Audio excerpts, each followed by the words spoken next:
Don't become a cabin crew if.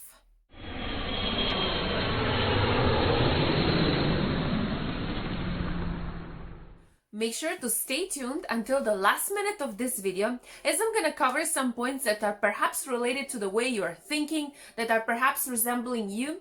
The things that you're going to be hearing in this video can be changed definitely, and you can incorporate them in your action plan that I have spoken about on my Instagram account, which is right over here. And your action plan can definitely help you become a cabin crew for the airline that you are wishing for. My name is Julia George. I used to fly for Qatar Airways for 10 years, where I have resigned from my last work position as a cabin service director. In today's video, we're going to be covering up points that are going to be so much related to your personal motivation to become a cabin crew. They are very important to be reconsidered and to be thought of. So you've decided that you would like to become a cabin crew, you have done your research and you know already which airline you want to join. And you have prepared your application, you have prepared an outstanding CV, but there are some things that you should be searching and looking for, and they won't be accessible on the website of the airline that you want to apply for the simple reason is that they don't belong there and they cannot be covered up there. But you will find them over here on my YouTube channel and on the YouTube channel of many other YouTubers and bloggers that are elaborating the subject called cabin crew. I wouldn't want to go to the aspect of making comparison between the recruitment process back in 2009 and the recruitment process right now. Those recruitment processes are completely different. Back in 2009, aviation was one story. In 2020-21 coming up, it's completely different story because today we have the aviation industry being affected from COVID-19 like never before. And it's impossible to do comparison between these two recruitment processes. As I have said, definitely there are similarities, but when it comes to criteria, they are slightly different, if not completely different. But what I would like to say over here, and I would like to share over here, since I'm elaborating and I'm working on my vision called Secure Your Job at 40,000 feet by watching my YouTube videos, I can see that among the candidates there is a lot of disappointment, a lot of frustration, and a lot of self-doubt on the way as they're going through the recruitment process before getting the job. And many of you out there, since you're watching this video, perhaps have not even reached to the point of having the final interview or have gotten the job. That is why, as I have said at the beginning of this video, it is really important that we reconsider the things, we get familiarized with the things, with the points that are valid, that are important prior to become a cabin crew. Why? Because if we don't take into consideration those points, perhaps we will be reflecting them during the open day, during the assessment day, and the recruiters will simply be able to see it and they will not like us as candidates. Throughout my journey as a cabin crew that has spent 10 years in aviation, out of which 5 years I have spent in the leadership role, throughout my current journey as a YouTuber, as a blogger, as a future aviation management specialist, I can say that it's super crucial and it's very, very important that if you're a candidate or you're someone who would like to become a cabin crew, you actually familiarize yourself with the rules and regulations of the airline that you would like to apply for.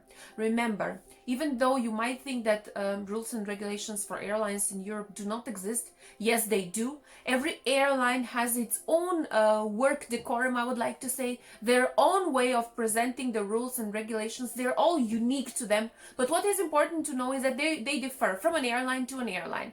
While perhaps for the Middle Eastern airlines, some things will be commonly practiced, for the European airlines, there will be another things that would be practiced. It is all pretty much influenced and related to the culture where that airline is.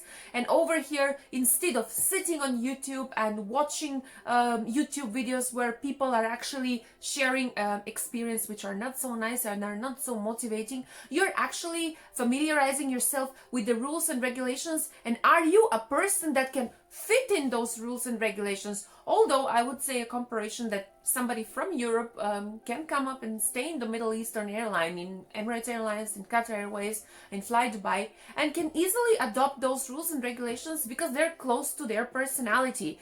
You might sometimes expect, and this is happening very frequently, that you will see somebody coming up from another Arabic country and you would expecting them to be fitting in the lifestyle of another Arabic country, such as the Middle East, but that simply is not going to be happening. So I would say that the rules and regulations for every airline are so different, and they're so either very close to the personality or completely far away to what we are. So it is very important that, as I said, we familiarize yourself, we self-evaluate, can we fit in that work style, in that environment, and just imagine yourself, are you a person that can come back home by 4 o'clock in the morning? And actually, you're not allowed to stay outside and to sleep outside if you're a cabin crew in Qatar Airways. Are you somebody that can adopt that lifestyle and you will not have a problem? Or you're actually somebody, as I have mentioned in some of my videos, that you just don't want to care. You want to spend the night sleeping at your friend's house, at your boyfriend, and for you it's really, really important that you do not have such a limit. Familiarizing yourself with certain rules and regulations like this and evaluating, are you able to be fitting in, will be crucial for your journey as a cabin crew once you get the job. I have said this in many of my previous videos, but please, prior to formulating or while formulating your action plan to become a cabin crew for some Middle Eastern airline, and in this case I have mentioned Qatar Airways, think, are you a person, as I have said, that can fit in the work environment over there and easily adopt the rules and regulations, or they're so strange to you and you just simply cannot imagine yourself working in that kind of environment. The recruitment process will take longer than you can possibly imagine, but the recruitment process itself, it's unique for every candidate when it comes to the waiting time. I have spoken again in some of my previous videos about the waiting time that is different from a person to a person, for the simple reason that the planning and development departments of the airline that I have mentioned that so many times are actually having their strategy prior to employ you, in particularly me or anyone who is applying to become a cabin crew, and they are working more or less with numbers. I have said in one of my previous videos that actually the planning and development department is the one who is telling to the recruitment department that they need certain amount of people that they could work with and they could manage their network with in terms of recruitments, and these amount and this number of people that will be recruited will later on be working with the cabin crew department, which are going to be telling to the recruitment that we need this amount of people to actually enroll them in training and to bring them. Very often it happens that some candidates would expect their call, as you are most probably having all the groups out there sharing experience, and you will be waiting that your call will come after a month or two, but actually some candidates are getting the golden call pretty much earlier. It all happens all of a sudden. This is due to perhaps somebody being cancelled from the training. They have a space to fill up few people, to enroll few people faster and stuff like that. For some, it will take even longer than it's planned. So as I have said, the process of recruitment, the waiting time is individual for every candidate, but please be prepared for a recruitment process that is going to be taking some time. Over here, after you pass the final stage of your interview, we are talking about the photo uploads, the medicals that you are conducting in your own country, then you're waiting for the confirmation mail, for the date of joining, so on and so forth. So definitely a mindset that is related to a longer recruitment time, a longer period of the recruitment process will be very much beneficial for you. Do not be disappointed and do not be desperate. Often I see in the messages that I'm communicating with the candidates that you guys are saying, no, will they call me? Will they give me an answer? As soon as the airline is ready to have you. This also goes to the video interview. So many are asking me when I will get the answer for the video interview that I've conducted 3-4 months ago. As soon as the airline is ready to enroll you and to have you further, they will definitely get back to you. The recruitment process at any stage can be suspended due to unfamiliar and due to sudden circumstances. Like in this case, for many of you that have had the date of joining have actually been postponed, and you have gotten the email in which they cannot take your application further, or your recruitment process has been stopped due to the circumstances called COVID-19. At the moment, airlines are not hiring, and they are in a battle to strive and to fight for passengers, actually having passengers on board, enrolling their aircrafts into destinations, getting permissions to fly to the countries where they have stopped flying due to COVID-19.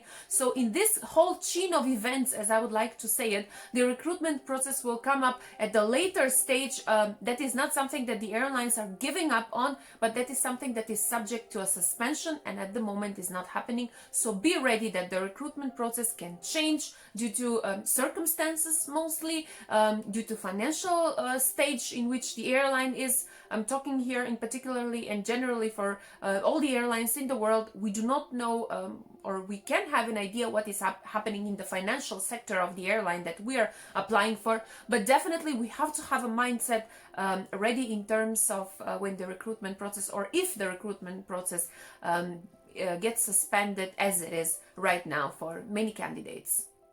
The recruitment process will definitely cost money.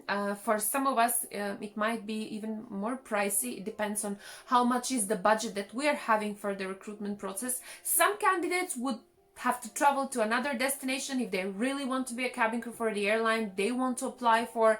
Many of you are actually also asking me, can I get a sort of guarantee? Let's say if I'm from Kenya and I go on the open day in South Africa, will they take this into consideration? Well, definitely if you're an outstanding candidate and you have the skills to become a cabin crew, the recruitment process might wow this, but not necessarily. They don't have to appreciate and they don't have to wow how much we have traveled to become a cabin crew, or just because we traveled to another country we should be selected. The criteria to become a cabin crew is only on our personal skills, on our presentation, on the application, or do we have something so-called compliance with the non-negotiable rules and regulations that I love to speak about in all my videos. So definitely the recruitment process for some applicants will cost more money than the others.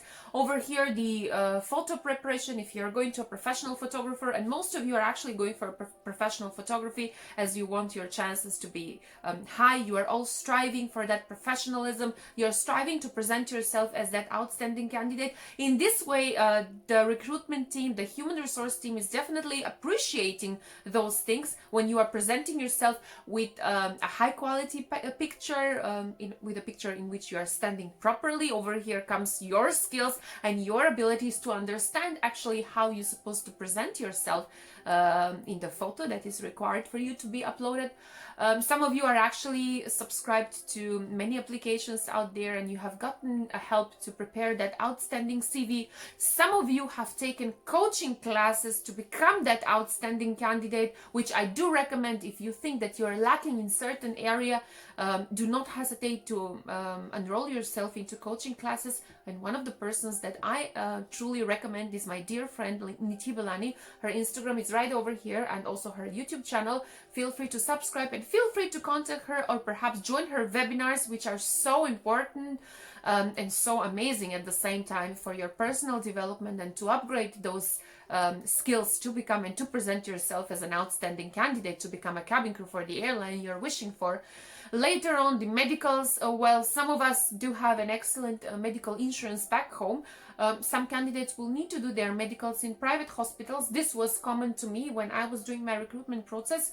I did all my medicals in private hospital because I need them to be translated in English. They actually did it immediately in English for me. I paid a little bit more, but at the same time I saved some time to take them to the legal translator. Definitely this is all depends where we're coming from when it comes to the medicals, in which clinic we're doing the tests that are required for us, so on and so forth. So have your budget ready. And last but not the least, when it comes to the cost of money for the recruitment process, some of you might have to go under treatments for tattoo removal if it's on a visible place, for skin care routines, for dental checkup, and for dental services that you require. So we are all having different requirements to present ourselves as outstanding candidate and as a candidate who is fulfilling the non-negotiable rules and regulations of the airline. So in this case, as I have mentioned, plan that budget very well and be organized in order to save yourself from further trouble and a further suspension of the recruitment process, perhaps due to not having enough budget and not having enough money to continue with the process. What is important for you to know is that the airlines do not have obligation to pay you back the money that you have spent to undergo that recruitment process, for the simple reason that they have also spent enough money to travel from their base, from the base where the airline is, to go around the world and to search for candidates. They are doing that extra mile to search for outstanding candidates. It's the way they have chosen to look for candidates, just the way that we are choosing to spend certain amount of money to present ourselves as that outstanding candidate, to take that extra mile, to go beyond what is expected from us. This is all purely up to our personal will, whether if, let's say, I need a dental checkup and I need dental services, I do that to present myself as a candidate who has a beautiful 5-star smile. And if you're asking me, related to the money spending, I believe that those money are not thrown money. If you have paid for coaching classes with Niti Belani, if you went to dental checkup to have that beautiful 5-star smile, all the things that you have spent it on yourself for learning, developing, making yourself to look more beautiful, more professional, those money are spent on you, and those money are definitely not wasted money. And at the end of the day, we are doing all those things to actually save ourselves, to be presented and to present ourselves with candidates who have insecurities. We all want to be that confident people, that people with 5-star smile who's gonna go inside, will open the door, enter the room where with all the candidates will be, and be that person that's gonna be remembered, that's gonna be noticed, and that will be recruited on the spot. And something very important during your recruitment process that will happen and will definitely happen if you prepare the mindset for it, is that over there you're gonna meet amazing people. Although perhaps they or you or many of the candidates might not get the job, you will have an exclusive opportunity to change numbers, to change Facebook, to create groups in which you're going to be supporting each other. You're going to be sharing thoughts, you're going to be sharing experience, because you yourself and the people around you will be going through the same struggle as you. So you're going to share experience and you're going to support each other. And I believe that many of you, if not all of you, when it comes to sharing experience, will benefit from it. And related to this, I would like to announce an exclusive group or an opportunity, you name it the way you want it, that I have on my email address. My email address is right here, xcrew@yahoo.com, in which I have a group which is named Cabin Crew Aspirants. Feel free to drop your email and I will enroll you in the group. And all the candidates, including myself, we are updating each other, or we are sending brochures, we're sending documents, we're sending articles that are there to motivate each other, inspire each other, help each other to grow and to learn, in order when the recruitment process will resume, you all gonna get the job and you all gonna make me a proud YouTuber and a proud blogger. So feel free to drop an email so I can enroll you in that group. And if you have prepared any document, any brochure, you have any link from where you have learned some things, perhaps you are somebody who has been already having your date of joining and you have undergone through all the process, send the documents that have helped you during the final interview so you can help lots of candidates out there. Currently, at the moment, the group has 300 emails and we are communicating on daily basis. I'm the admin and I'm the one who's receiving the emails, and I'm sending the documents as per the order of what I'm receiving. I would be happy to have you there, so don't forget, xcrew@yahoo.com. While you will be preparing for that recruitment process, or you are somebody who actually is at home now and getting ready for the recruitment to be resumed, you're actually someone that will be obsessed, if it's not at the moment obsessed with the job. I do not see that as a negative thing. That is actually why I have created the group on my email address, the Cabin Crew Aspirants group. And that is the reason why I have started the communication on daily basis with all of you out there. So becoming obsessed with the job can only benefit and can only help you secure the job at 40,000 feet and present yourself as the outstanding candidate. And I'd love to say that when you will become obsessed with the job and with researching about the job, the cabin crew topic will be the last thing that you're doing before you're going to sleep and the first thing when you're waking up in the morning, which is, as I said, again, not a bad thing. But if you use it only in a positive coloration, looking for the positive experience and learning from the positive experience. There is something important that I would like to discuss over here. I used to say this literally in every briefing that I was conducting with the crew members. For those of you that perhaps have flown with me and you know this, I was always saying that it's very nice today, we're going to Bali, we're going to Paris, we're going to London, and it's going to be an amazing layover, an amazing experience. But ladies and gentlemen, you must first of all put in your mindset and to be ready that you are going to be working long working hours.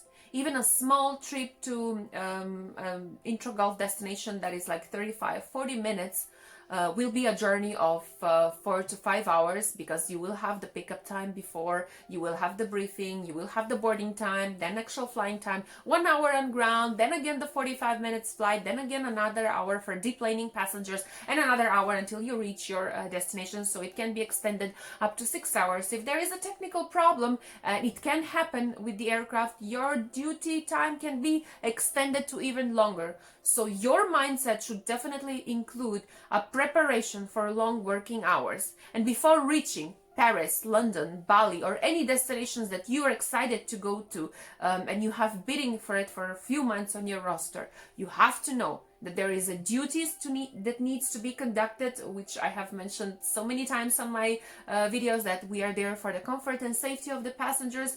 We are actually having so many roles on board the aircraft, from a childcare attendant to a conflict resolving person. We are there for the passenger in all stages of the flight, whenever they need us, and even when they don't need us. We have to be that observant cabin crew, and not the tired one, not the unfocused one that is thinking of the layover and that's completely forgetting that if the passenger is not waking up for an hour or two, perhaps you have to go and tap him and see, ma'am or sir, are you okay? Can I bring you something? You have to be observant cabin crew. You have to know that the job is there to be done first, prior to thinking about the layover, in which we all, as a team of crew, as a set of crew, we're going to be enjoying. What is important for you to know is that once you become a cabin crew, you will never be the same person again. You will be seeing that when you go home on your first vacation that you will be having. People and friends will be telling you that you have changed a lot. For those of you that are already cabin crew, please share your comments down on this video and tell me, do the people around you, your friends, your family members, have said to you when you went on your first layover or on your first vacation, when you went back home, have they said to you, you've changed a lot, I cannot recognize you? What happened with you? Perhaps you're dressing up a little bit different now. Perhaps you're talking a little bit different and you're not aware of it, but you definitely have grown up as a person. And I always love to say that becoming a cabin crew, or becoming an international airline cabin crew, is expanding your personal borders and boundaries like no other job in the world. Your interaction with people on a daily basis is influencing the growth of your skills like no other job before. You are meeting people from literally all over the world, but at the same time you are working with people from all over the world. So therefore the development of your personal skill set is something that will be constantly happening. You will be constantly growing, and as I have said at the beginning of this chapter, you will never be the same person before, but in that positive, in that good way. Now, I'm not going to take individual examples. Perhaps some of you will say that I know a person that she was a cabin crew and she's actually worse than it is and stuff like that. These are the examples. I do not elaborate, as my YouTube channel is focused on helping and rising that personal development of yours, helping you to secure the job at 40,000 feet. And if I'm sharing negative experience over here, and if I'm sharing negative stories, actually I'm not a storyteller, I'm a bad storyteller, because I believe in what my eyes have seen. I don't believe in what my ears have heard. There is an Arabic saying out there that it says you have 2 eyes to see, you have 2 ears to hear, so you have 1 mouth to speak. You first of all have to see it with your eyes, hear it with your ears, and then speak it. So as I have said, it's very important that we refrain from that story. Somebody has told us something and now I'm going to be retelling. No, let's refer over here to things that we have actually experienced. So based on my experience, I can tell you that you will definitely grow up as a person so much.